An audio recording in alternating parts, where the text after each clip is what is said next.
Então, meus irmãos, hoje nós temos junto de nós o nosso irmão Luiz Alberto, que vai nos tecer sobre o capítulo Estranha Moral. Que a gente possa, então, observar e sentir, porque abrindo a porta do sentimento, nós vamos deixar a mensagem do Evangelho entrar dentro de nós. Porque é isso que é necessário, deixar entrar dentro de nós. Que ouvir, nós ouvimos, mas muitas vezes, ao sairmos daqui, também já esquecemos. E se nós deixar entrar no coração, ela vai fazer morada. Então vamos passar de imediato para o nosso irmão. Obrigado. Boa tarde. Boa tarde. Pode ser que hoje vocês não saiam daqui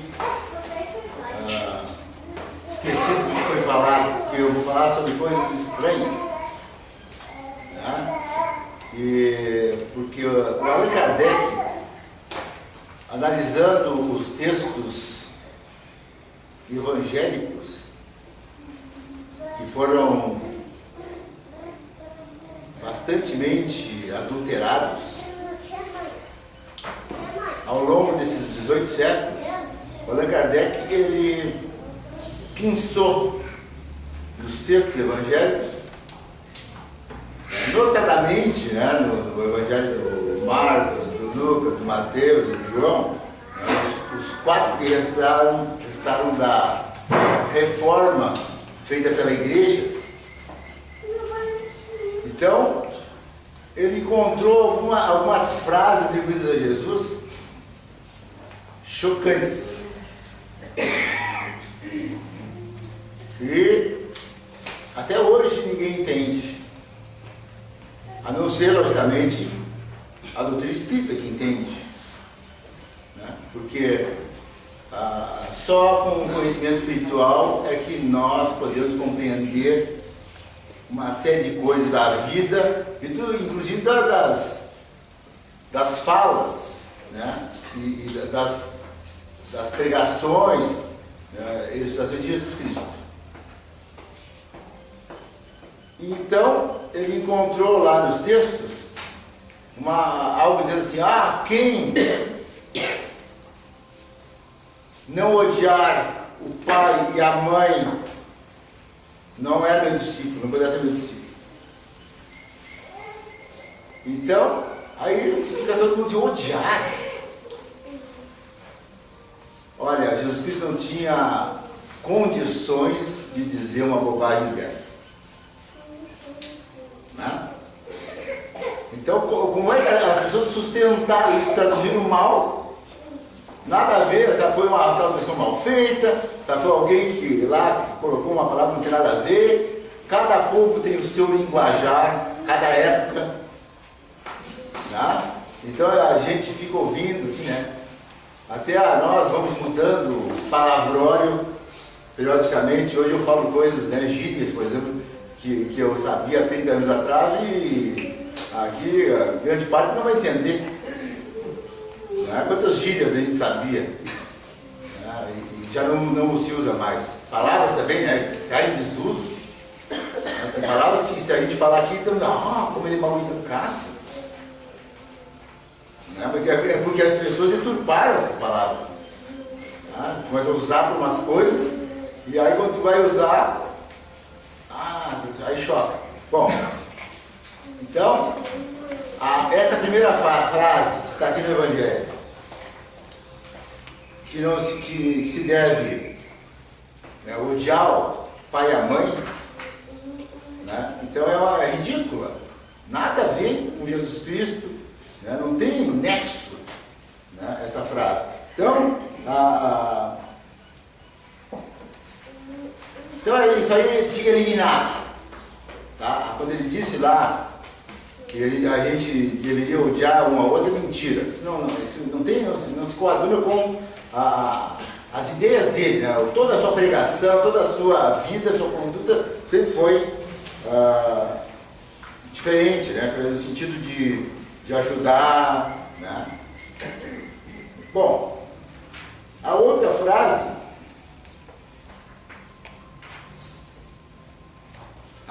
abandonar pai, mãe e filhos.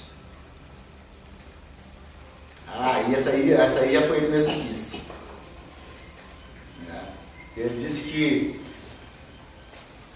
nós deveríamos abandonar nossos familiares para pregar o reino de Deus. Mas ele disse frases muitas vezes assim chocantes, né? Que no entendimento das pessoas seria algo assim, peraí, né? Eu tenho que sair de casa e largar todo mundo embora. Né? Será que seria assim? Não, lógico que não. Né? Por quê? Na verdade, ele falava para as pessoas que elas deveriam sair, que a parte principal da vida, né, seria trabalhar para o reino, trabalhar para a espiritualização da humanidade.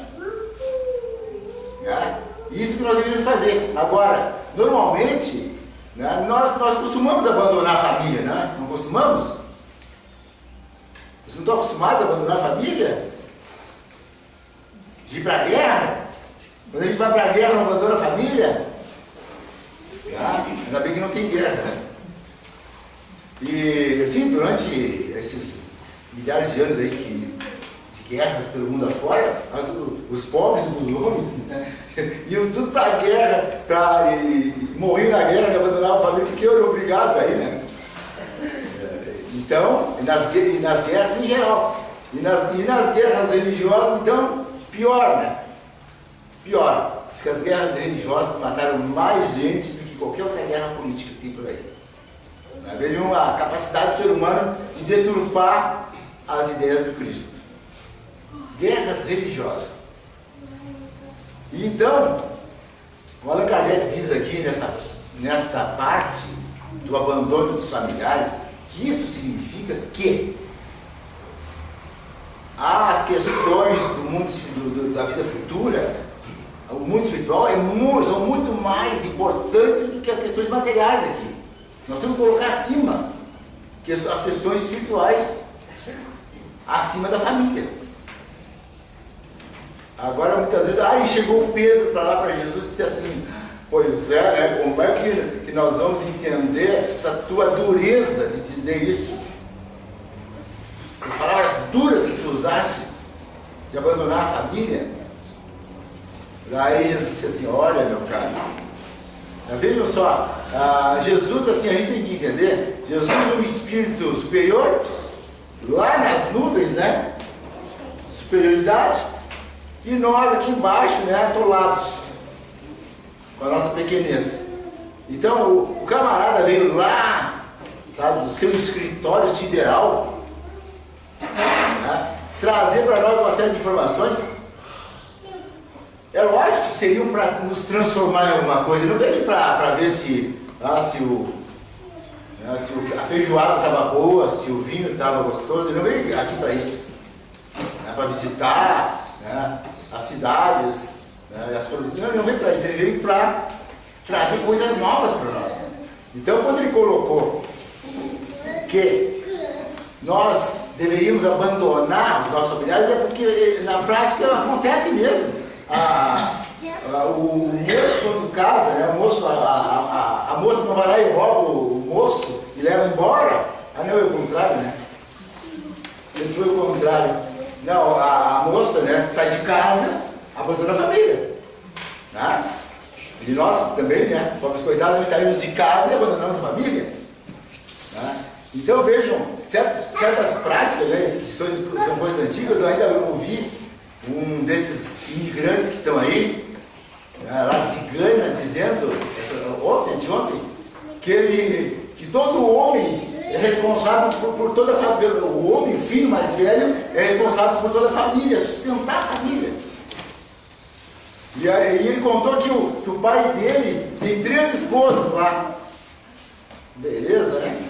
E ele tem que trabalhar agora, veio para cá como imigrante, aí tem que mandar dinheiro para lá, para a terra dele. Eu vejo só que costume, né? Que costume. Mas então, Jesus disse para o Pedro, tá, que é necessário renunciar, muitas vezes, em nome de Deus. renunciar a nossa vidinha, sabe, muitas vezes, a gente é convocado para trabalhar numa cidade distante, né? A gente, sabe, recebe incumbências de levar adiante.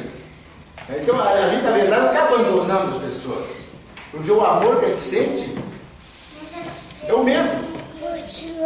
É o mesmo, o amor pelas pessoas, mesmo assim, ó, eu morando aqui, a outra pessoa morando lá em Belém do Pará, né, ou lá em Amsterdã, tanto faz onde morar, a pessoa, né, tão distante, a gente consegue o mesmo amor, né, de uns pelos outros. Então, quer dizer, não existe esse abandono. Né? Então, Jesus usou uma palavra que se tornou forte até, mas na verdade, né, é preciso que nós renunciemos a muitas coisas na vida, tá?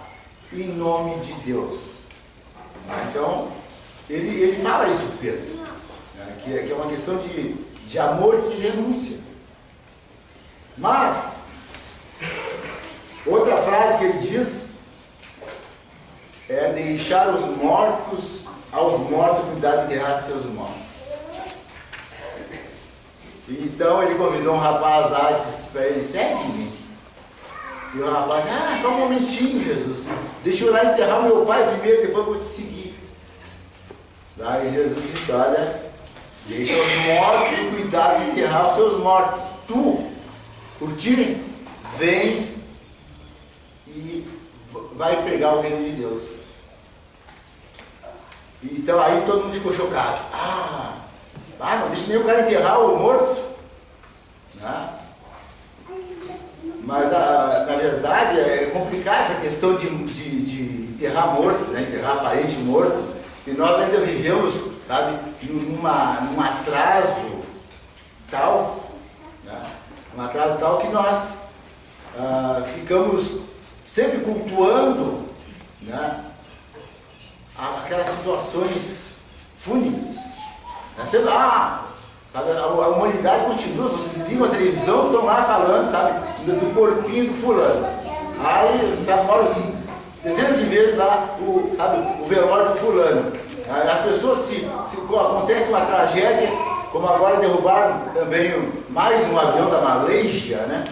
E aí eu ouvi numa emissora aí, nacional, né, o locutor falando, pois é, né, as pessoas têm que buscar o corpo, recuperar o corpo para fazer um enterro digno. Mas que bobagem! Sabe? Nós não valorizamos o nosso espírito. Agora, um corpo morto, nós ficamos obcecados por um corpo morto, que não tem nada a ver. Sabe assim, morreu, está morto, e babaus. Né? Agora não, as pessoas vão lá, né, fazem até maquiagem. Né? Fazem até maquiagem. Então, assim, isso aí é ótimo para as funerárias que ganham dinheiro, né? E nós, com os nossos conhecimentos ultrapassados, né, graças aos religiosos do passado, né, nós seguimos com essas ideias assim, por causa do corpinho do fulano, porque eu quero, o meu pai, a minha mãe, sabe? Aí a pessoa vai lá, né, e tem que arrumar uma vaga, né, no túmulo, né, no jazigo da família, né, aí tem que ver se cabe lá a pessoa, né, se tem vaga, se não tem vaga. Aí chega lá, tá lá a vozinha morta, aí o cara entrega lá o pacotinho, né, da vozinha morta, toma aqui, vai dizer o quê? É a minha vozinha? Né? Então, não tem nada ali, apenas restos orgânicos. Restos orgânicos que se desmancharam.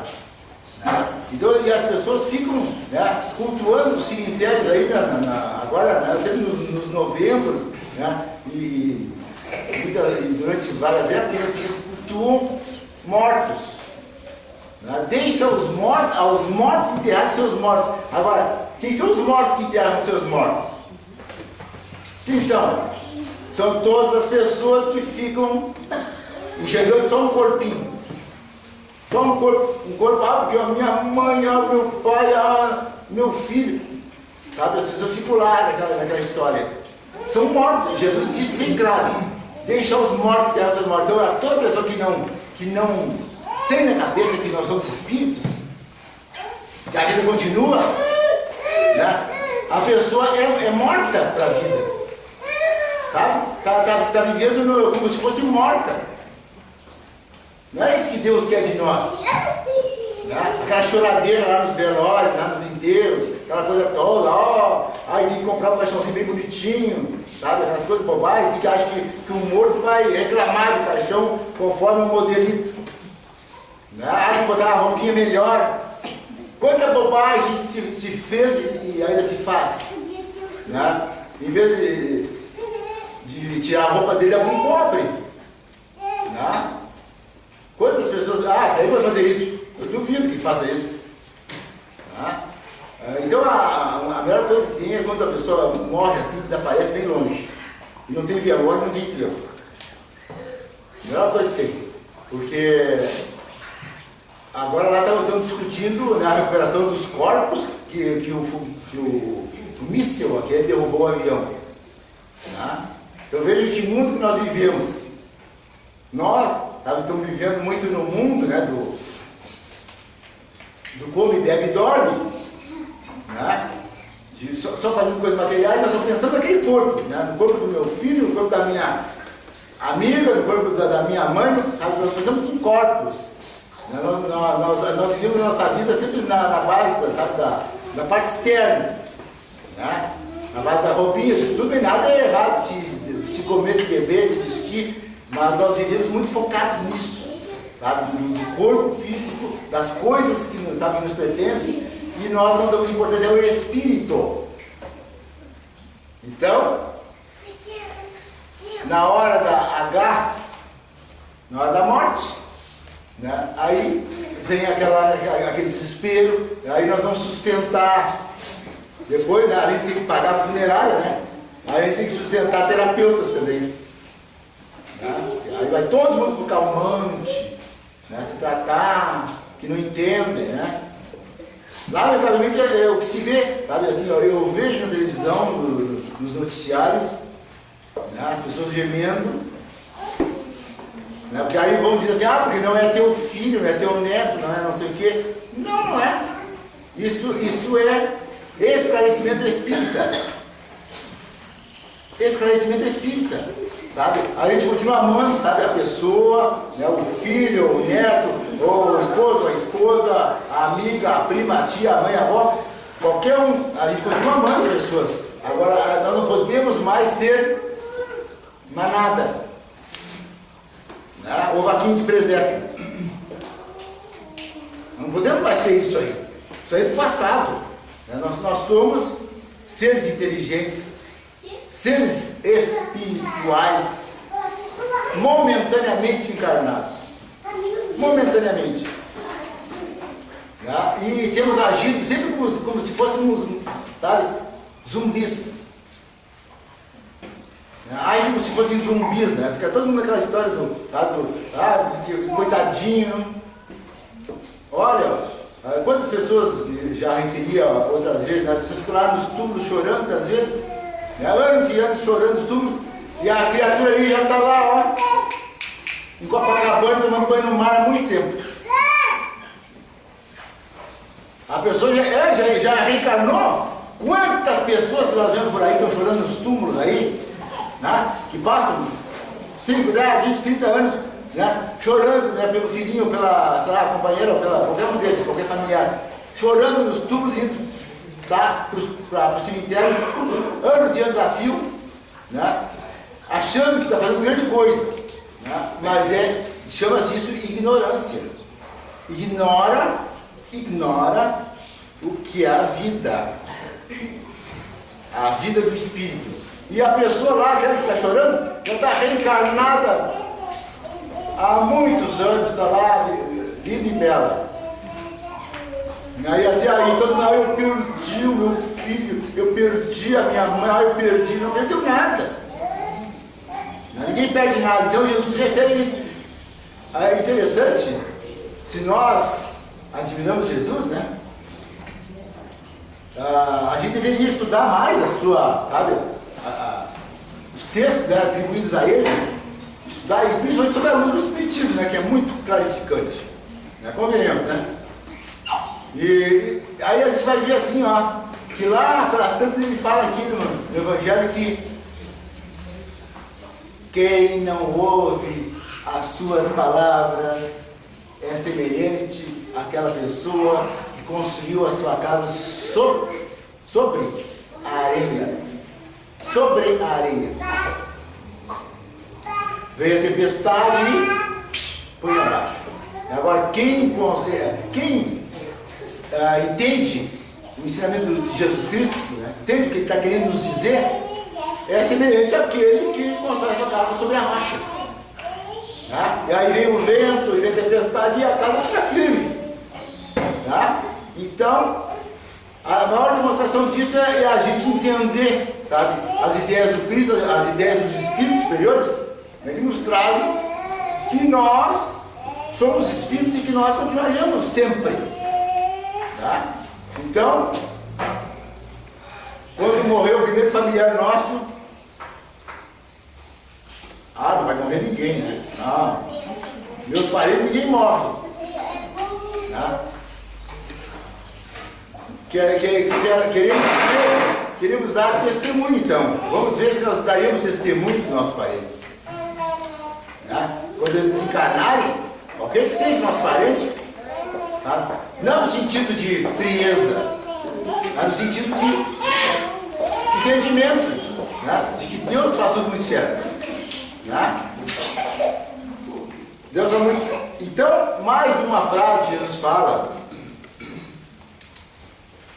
não vim trazer a paz, mas a divisão. Olha só. Eu vim trazer a divisão.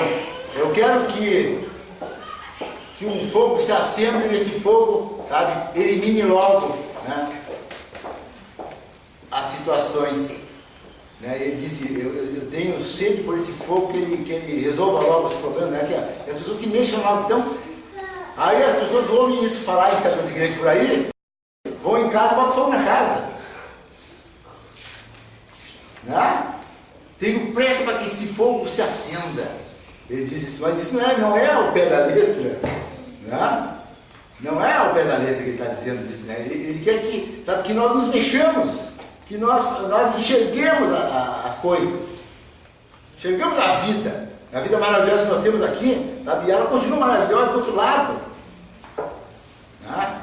Isso eu garanto, mesmo mortos nós vamos enxergar a vida boa também, o dia bonito como está hoje. Né?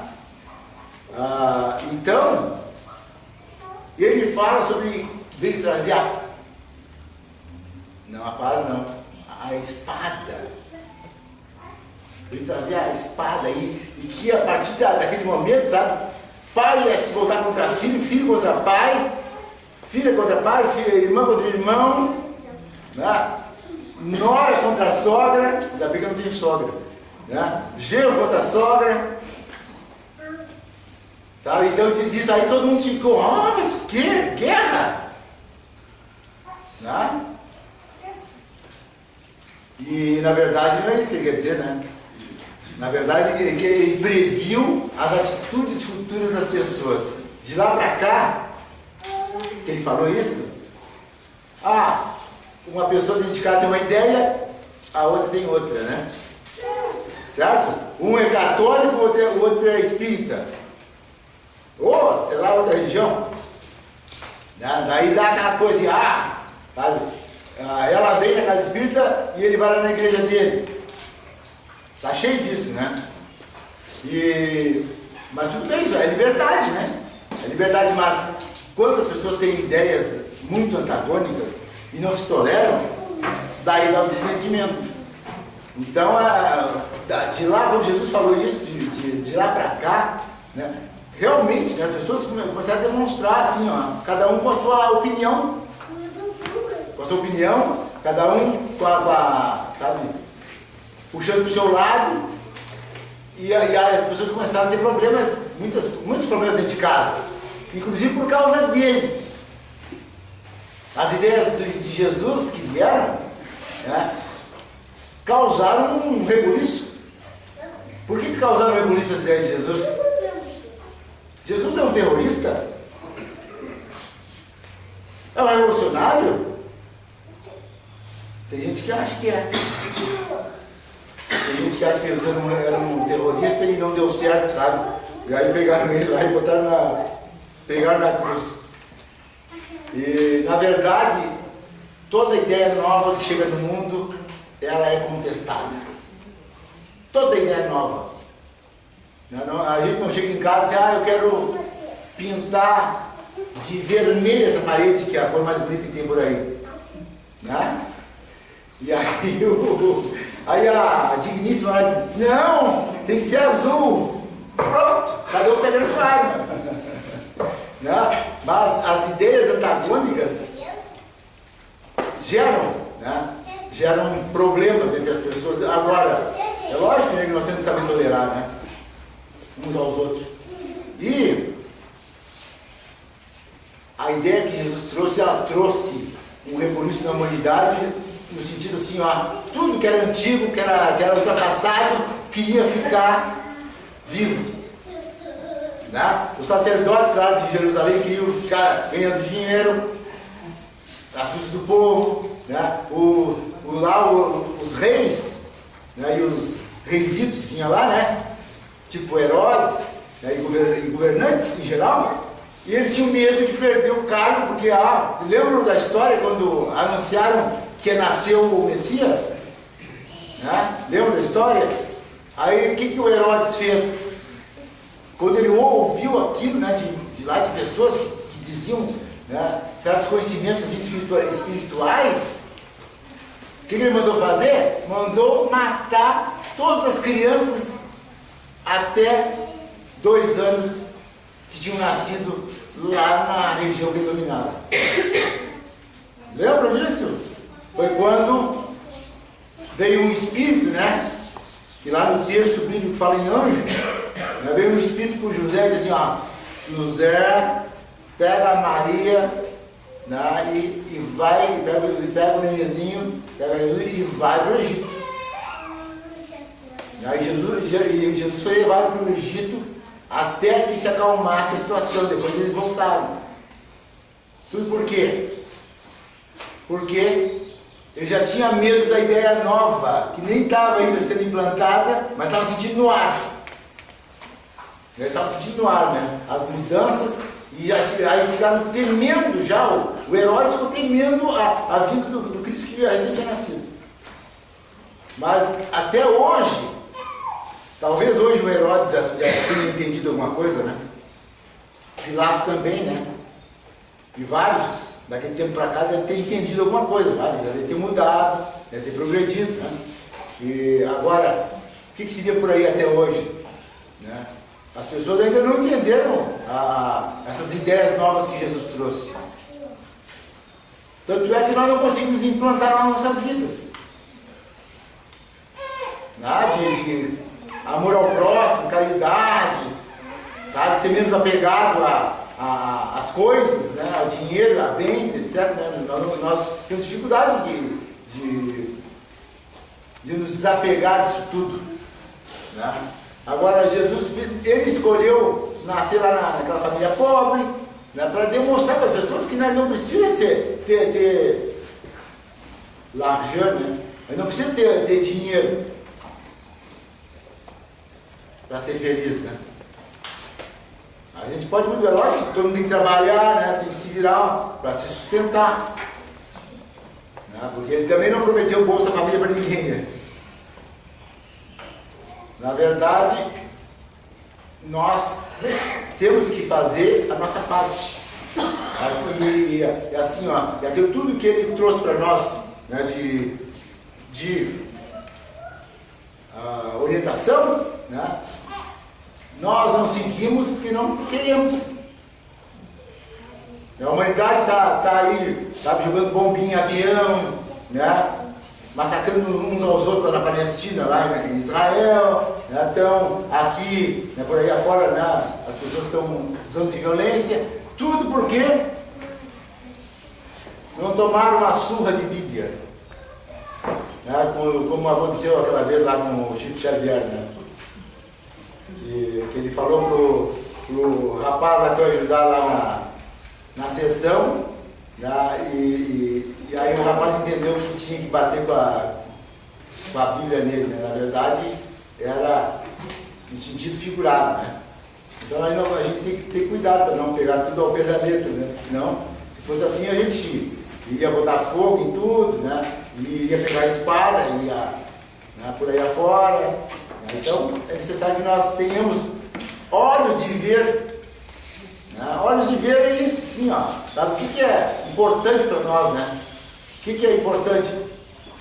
Assim, ó, são coisas, são ideias que são importantes para nossas vidas, que nós temos que colocar, sabe, em prática, né? E temos que, sabe, assim, ó, usar de tudo que tem de maravilhoso que está aqui na nossa mão, essa ferramenta, né?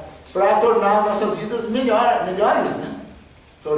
Né? E o mundo se tornará melhor também no momento que nós compreendemos que o que Deus espera de nós é que nós façamos a nossa parte, que nós nos amemos uns aos outros, né? No sentido de respeitar, sabe? De considerar uns aos outros, né? De ajudar uns aos outros, conforme o próprio Cristo ensinou. Né? É isso que Deus espera de nós, que nós façamos a nossa parte, né? E nós, sabe,